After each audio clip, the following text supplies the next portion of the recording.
नमस्कार, state live में आपका स्वागत है। मैं हूं माधवी पांडे। आपके साथ शुरुआत करते हैं झारखंड से। झारखंड में कैबिनेट विस्तार हो गया है। मुख्यमंत्री हेमंत सोरेन की कैबिनेट के 11 सदस्यों ने गुरुवार को शपथ ली। राज्यपाल संतोष गंगवार ने राजभवन के अशोक उद्यान में प्रोटेम स्पीकर और हेमंत सोरेन कैबिनेट के 11 सदस्यों को पद एवं गोपनीयता की शपथ दिलाई। झामुमो कोटे से सबसे ज्यादा 6 मंत्रियों ने शपथ ली। कांग्रेस कोटे से 4 विधायक मंत्री बने, वहीं आरजेडी से 1 मंत्री को शामिल किया गया। हेमंत सोरेन की कैबिनेट में जो 11 लोग मंत्री बने हैं उसमें जेएमएम से चमरा लिंडा, सुदिव्य कुमार सोनू, योगेंद्र महतो, दीपक बिरुआ, रामदास सोरेन और हफीजुल हसन शामिल हैं। जबकि कांग्रेस कोटे से राधा कृष्ण किशोर, दीपिका पांडे सिंह, शिल्पी नेहा तिर्की और डॉक्टर इरफान अंसारी को जगह मिली है। वहीं आरजेडी से संजय प्रसाद यादव को मंत्री बनाया गया है। हेमंत सोरेन की कैबिनेट में 6 नए चेहरों को शामिल किया गया है। मंत्रिमंडल में 2 महिला को भी शामिल किया गया है। दोनों कांग्रेस के कोटे से हैं। शिल्पी नेहा तीसरी बार मंत्री बनी है। दीपिका पांडे सिंह को पिछली बार हुए कैबिनेट विस्तार में हेमंत सोरेन की कैबिनेट में जगह मिली थी। एक बार फिर उन्हें मंत्री बनाया गया है। आपको बता दें कि हेमंत सोरेन सरकार का कैबिनेट विस्तार हो चुका है। बांग्लादेश में हिंदुओं पर हो रहे अत्याचार के खिलाफ राष्ट्रीय भारतीय समाज के बैनर तले पुराण कोट स्थित गांधी स्टैचू चौक से बाजार होते हुए मां चंचला मंदिर चौक तक तख्ती लेकर रैली निकाली गई, जिसमें विभिन्न हिंदू संगठन के लोग शामिल हुए। रैली समापन के बाद राष्ट्रीय भारतीय समाज के शिष्टमंडल के द्वारा राष्ट्रपति के नाम 5 सूची मांग के साथ एक ज्ञापन जामताड़ा उपायुक्त कुमुद सहाय को सौंपा गया है। वहीं ज्ञापन की प्रतिलिपि प्रधानमंत्री और झारखंड के मुख्यमंत्री को भी दी गई है, जिसके माध्यम से आवश्यक कार्यवाही की मांग की गई है।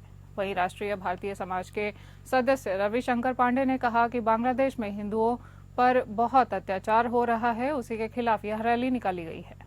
उन्होंने बांग्लादेश में हिंदुओं की रक्षा की मांग राष्ट्रपति से की। इसके साथ ही बांग्लादेश सरकार से भी मांग की कि वे इस अत्याचार को रोकने का काम करें।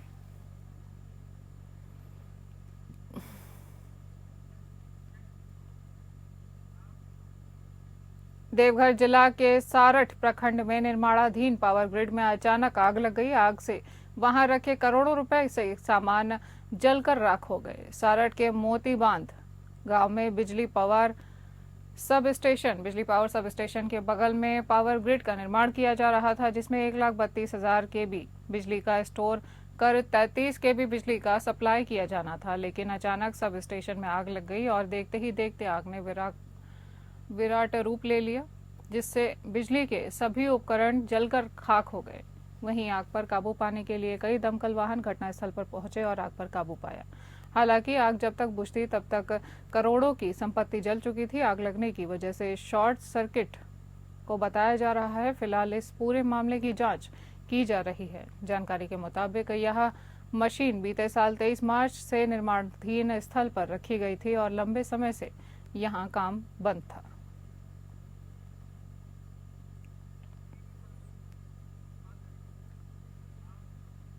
बात करेंगे बिहार की। सीतामढ़ी में एमएलसी उपचुनाव के मतदान से पहले शंकर चौक पर देर रात भारत सरकार लिखे हुए कार से जन स्वराज पार्टी के प्रत्याशी के प्रचार के पंपलेट और 1,56,000 रुपए के साथ 3 लोगों को गिरफ्तार किया गया है। सदर एसडीपीओ रामकृष्ण ने बताया कि गिरफ्तार तीनों लोगों के अलावा जन स्वराज के प्रत्याशी डॉक्टर विनायक गौतम के विरुद्ध एफआईआर दर्ज की गई है। पटना निवासी चालक अभिषेक को भी गिरफ्तार किया गया है।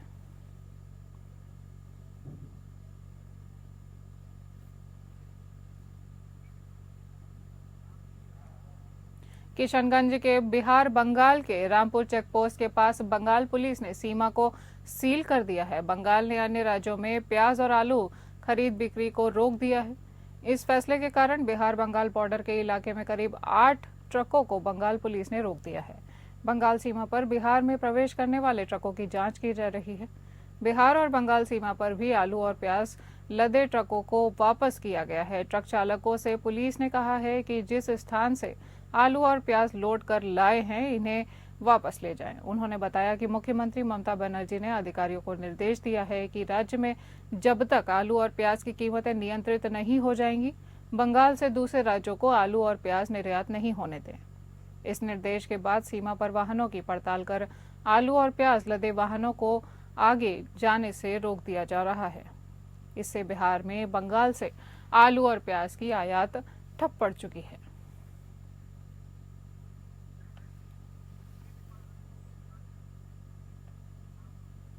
बात करेंगे उत्तर प्रदेश की। उत्तर प्रदेश के मुख्यमंत्री योगी आदित्यनाथ ने सुप्रीम कोर्ट के निर्देशों के तहत लाउड स्पीकर से संबंधित नियमों का कड़ाई से अनुपालन कराने के सख्त निर्देश दिए हैं।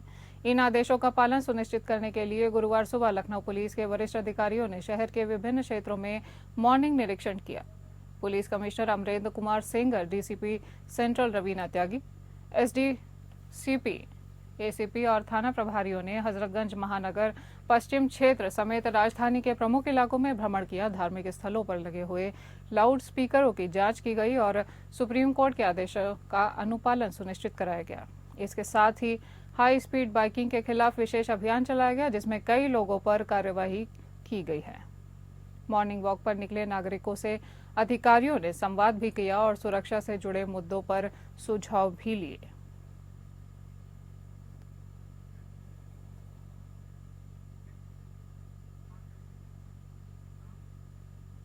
रुक करते हैं हरियाणा का। फरीदाबाद के गदरपुरी टोल पर बीती रात हरियाणा पुलिस के जवान और उसके साथियों ने गाड़ी फ्री करने को लेकर टोल कर्मी के साथ मारपीट की। पूरी घटना टोल पर लगे सीसीटीवी कैमरे में कैद हो चुकी है। गाड़ी फ्री करने को लेकर पहले टोल कर्मी के साथ हाथापाई की गई, उसके बाद लाठी डंडों से उसकी कुटाई की गई। इस पूरी घटना में टोल कर्मी को काफी चोटें आई हैं। फिलहाल टोल प्रशासन की और टोल कर्मी के साथ हुई मारपीट के मामले में गदरपुरी थाना में शिकायत दे दी है। फिलहाल पुलिस इस पूरे मामले की जांच में जुटी है। इन सीसीटीवी तस्वीरों को देखकर अंदाजा लगाया जा सकता है कि किस तरीके से हरियाणा पुलिस के जवान और उसके साथियों ने टोल से गाड़ी फ्री करने को लेकर टोल कर्मी के साथ मारपीट की। मारपीट थप्पड़ और घूसों से नहीं बल्कि लाठी डंडों से की गई है।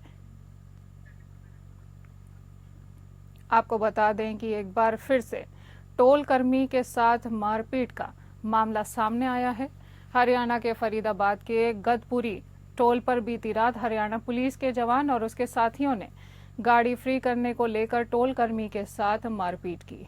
पूरी घटना टोल पर लगे सीसीटीवी कैमरे में कैद हो गई है। इन तस्वीरों में आप देख सकते हैं कि किस तरह से मारपीट की घटना को अंजाम दिया जा रहा है। टोल पर लगे हुए सीसीटीवी कैमरे में ये हाथापाई कैद हो चुकी है और गाड़ी फ्री करने को लेकर पहले टोल कर्मी के साथ की गई हाथापाई और उसके बाद लाठी डंडों से उसकी पिटाई की गई। इस पूरी घटना में टोल कर्मी को काफी चोटें आई हैं। आपको बता दें कि फिलहाल टोल प्रशासन की ओर से टोल कर्मी के साथ हुई मारपीट के मामले में गदरपुरी थाना में शिकायत दे दी गई है। फिलहाल पुलिस इस पूरे मामले की जांच में जुटी हुई है। इन तस्वीरों को आप देखकर अंदाजा लगा सकते हैं कि किस तरीके से हरियाणा पुलिस के जवान और उसके साथियों ने टोल से गाड़ी फ्री करने को लेकर टोल कर्मी के साथ हाथापाई की। मारपीट थप्पड़ और घूसों से ही नहीं बल्कि लाठी डंडों का भी मारपीट में इस्तेमाल किया गया है। साइबर सिटी गुरुग्राम में लापरवाही से वाहन चलाकर लोगों की जिंदगी के साथ खिलवाड़ करने वाले वाहन चालकों के खिलाफ गुरुग्राम पुलिस ने प्रभावी अभियान चलाया है। पुलिस ने इस साल ऐसे लाखों लोगों के चालान किए हैं जिसमें लोग रॉन्ग साइड ड्राइविंग करके न ही सिर्फ अपनी बल्कि दूसरे की जान को भी जोखिम में डालने का काम कर रहे थे, जिनसे 10 करोड़ रुपए से अधिक का जुर्माना भी पुलिस ने वसूल किया है। दरअसल इस साल गुरुग्राम ट्रैफिक पुलिस ने अलग अलग जगह नाके लगाकर रॉन्ग साइड वाहन चलाने वालों के खिलाफ मोटर व्हीकल अधिनियम के तहत चालान किए गए हैं, जिनकी कुल जुर्माना राशि 10 करोड़ 28,86,500 रुपए है। पुलिस ने साफ कर दिया है कि जो भी वाहन चालक नियमों को ताक पर रखकर वाहन चलाएगा उसके खिलाफ ऐसे ही कार्यवाही आगे की जाएगी।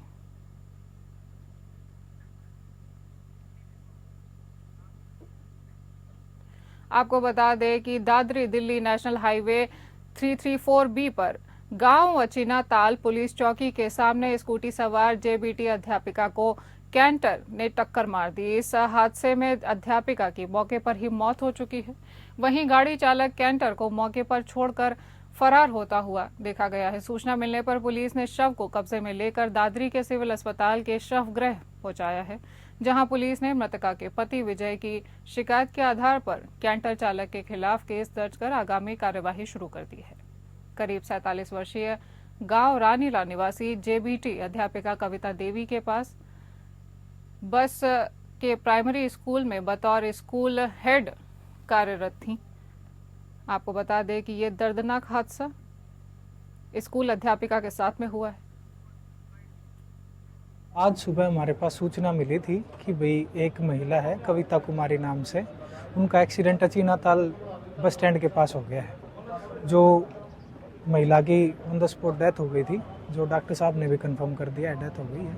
और जो कैंटर चालक है वो मौका से फरार हो गया। कैंटर हमारे पास में ही पुलिस ने कब्जा में ले रखा है और अभी पोस्टमार्टम की कार्रवाई कंप्लीट करवा के मुकदमा दर्ज कर दिया गया है और इसके बाद जैसी कार्रवाई होगी अमल में लाई जाएगी। मुकदमा किस शिकायत पर दर्ज हुआ जी? सॉरी, मुकदमा किस शिकायत पर दर्ज किया जी? मुकदमा जो है कविता कुमारी जी के पति जो हैं उनके कंप्लेंट पे दर्ज किया है, जिनका नाम विजय कुमार है, और हमने मुकदमा दर्ज कर दिया है तत्परता से। छत्तीसगढ़ के मुख्यमंत्री विष्णुदेव साय ने बुधवार को नई दिल्ली में केंद्रीय गृह मंत्री अमित शाह से उनके निवास पर खास मुलाकात की। इस दौरान उप मुख्यमंत्री अरुण साव और उप मुख्यमंत्री विजय शर्मा उपस्थित रहे। मुलाकात के दौरान सीएम विष्णुदेव साय ने गृह मंत्री को बस्तर ओलंपिक के समापन और पुलिस अवार्ड कार्यक्रम में शामिल होने के लिए आमंत्रण किया। सीएम साय के निमंत्रण को गृह मंत्री ने स्वीकार कर लिया है। इस दौरान सीएम विष्णुदेव साय ने गृह मंत्री अमित शाह को छत्तीसगढ़ में नक्सल विरोधी अभियानों के उपलब्धियों के बारे में बताया। साथ ही उन्होंने बस्तर संभाग में राज्य सरकार द्वारा चलाए जा रहे विकास कार्यों की भी जानकारी दी है। सीएम विष्णुदेव साय ने गृह मंत्री को बताया कि राज्य सरकार की तरफ से सड़कों, स्कूलों, स्वास्थ्य सुविधाओं और रोजगार के लिए किए गए काम ने प्रदेश के लोगों को भरोसा जीता है। सरकार की कोशिशों के आगे नक्सलवाद का प्रभाव कमजोर हो रहा है। उन्होंने कहा कि छत्तीसगढ़ के बस्तर क्षेत्र में नक्सल प्रभावित इलाकों में सरकार और सुरक्षा बलों की मेहनत के कारण हिंसक घटनाओं में काफी कमी आई है। राज्य सरकार की कोशिश से अब बस्तर नक्सल मुक्त होने के रास्ते पर तेजी से आगे बढ़ रहा है। इस लक्ष्य को पूरा करने में सबसे बड़ा योगदान सुरक्षा बलों का है और इस अभियान और सरकार के विकास कार्यों का ही योगदान है। इस दौरान सीएम विष्णुदेव साय ने साल 2026 तक छत्तीसगढ़ को पूरी तरह से नक्सल मुक्त करने का विश्वास जताया है। उन्होंने गृह मंत्री अमित शाह को बताया कि राज्य सरकार उन योजनाओं को प्राथमिकता दे रही है जिसके जरिए आत्मसमर्पण करने वाले नक्सलियों और नक्सल प्रभावित परिवारों के पुनर्वास के काम तेजी से किए जा सके।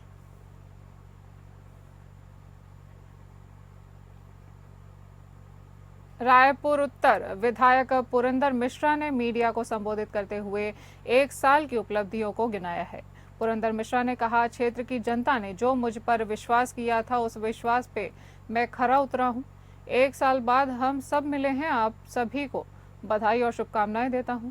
उन्होंने बताया कि मैंने 22 वार्ड में 22 करोड़ का काम किया है। 22 वार्ड में सीसी रोड, नाली और अनेक प्रकार का काम किया गया है, जबकि अवंती विहार में दिव्यांग मार्ग के लिए आवेदन दिया है। जल्द ही इस पर काम होगा। इसके साथ ही विधायक पुरंदर मिश्रा ने बताया कि हमने ओवरब्रिज की भी मांग की है। तेली बांधा से अवंती विहार तक विकास के लिए हमने 15 करोड़ रुपए की मांग की है, जो जल्द ही मिलने वाली है।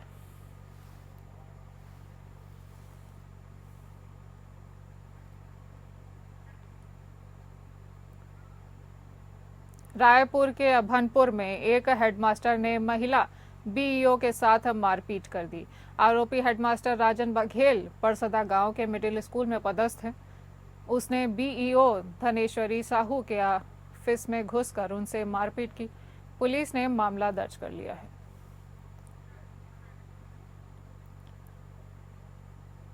आपको बता दें कि रायपुर से एक महिला के साथ में मारपीट का मामला सामने आया है। आप इन तस्वीरों में देख सकते हैं कि किस तरह से एक पुरुष अभद्रता के साथ एक महिला से मारपीट कर रहा है। आपको बता दें कि रायपुर के अभनपुर में एक हेडमास्टर ने महिला बीईओ के साथ में मारपीट की घटना को अंजाम दिया। आरोपी हेडमास्टर राजन बघेल परसदा गांव के मिडिल स्कूल में कार्यरत हैं। उसने बीईओ धनेश्वरी साहू के ऑफिस में घुसकर उनसे मारपीट की। पुलिस ने इस मामले को दर्ज कर लिया है।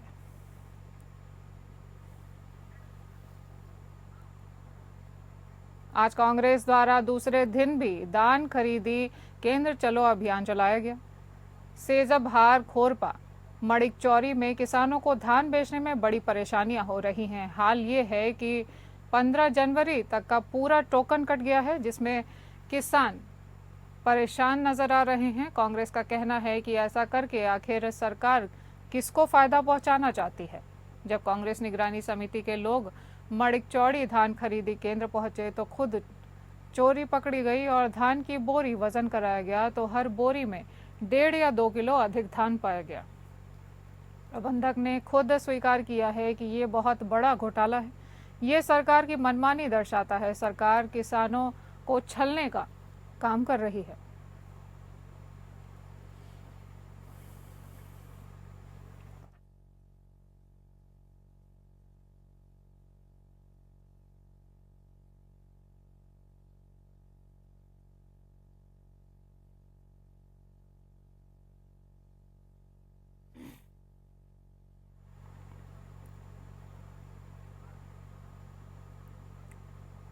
बात करेंगे पंजाब की। लुधियाना के कोहाड़ा रोड स्थित एक धागा फैक्ट्री में क्वार्टर में मिल कर्मचारी ने आत्महत्या कर दी। युवक का शव पंखे से लटका हुआ मिला है। प्राप्त जानकारी के अनुसार यूपी निवासी 20 साल का अंकुश वर्मा करीब 1 वर्ष पूर्व फैक्ट्री में काम करने आया था और मिल के अंदर बने क्वार्टर में अपने साथी नमन कुमार के साथ रहने लगा। उनका सहकर्मी रात की ड्यूटी पर गया हुआ था और सुबह जब कमरे में आया तो देखा कि अंकुश वर्मा ने फांसी लगाकर आत्महत्या कर ली है। नमन कुमार ने तुरंत इस घटना की जानकारी मिल प्रबंधन को दी। मिल की ओर से पुलिस को सूचना दी गई कि जिस पर थाना प्रमुख पवित्र सिंह पुलिस पार्टी सहित मौके पर पहुंचे। पुलिस ने कमरे की गहनता से तलाशी ली, लेकिन उन्हें कोई सुसाइड नोट नहीं मिला जिससे पता चल सके कि उन्होंने आत्महत्या क्यों की थी। थाना अध्यक्ष पवित्र सिंह ने बताया कि मृतक का मोबाइल फोन कब्जे में ले लिया गया है, जिससे पता चल सकेगा कि उसने आत्महत्या क्यों की। उन्होंने बताया कि मृतक के परिजनों को सूचित कर दिया गया है और शव को कब्जे में लेकर पोस्टमार्टम के लिए भेज दिया गया है।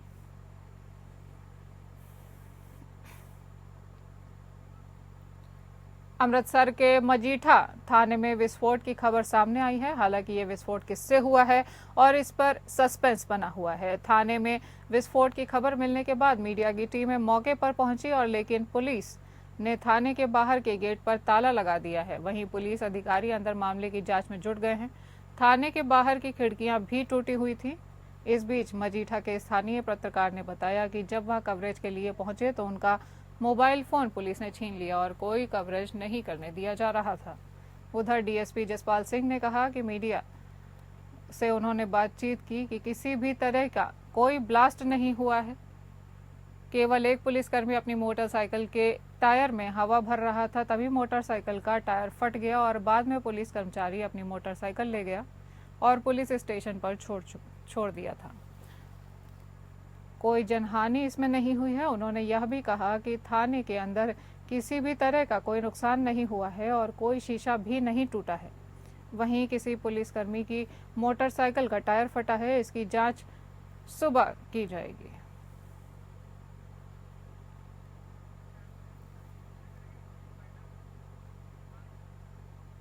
इस बुलेटिन में इतना ही। नमस्कार।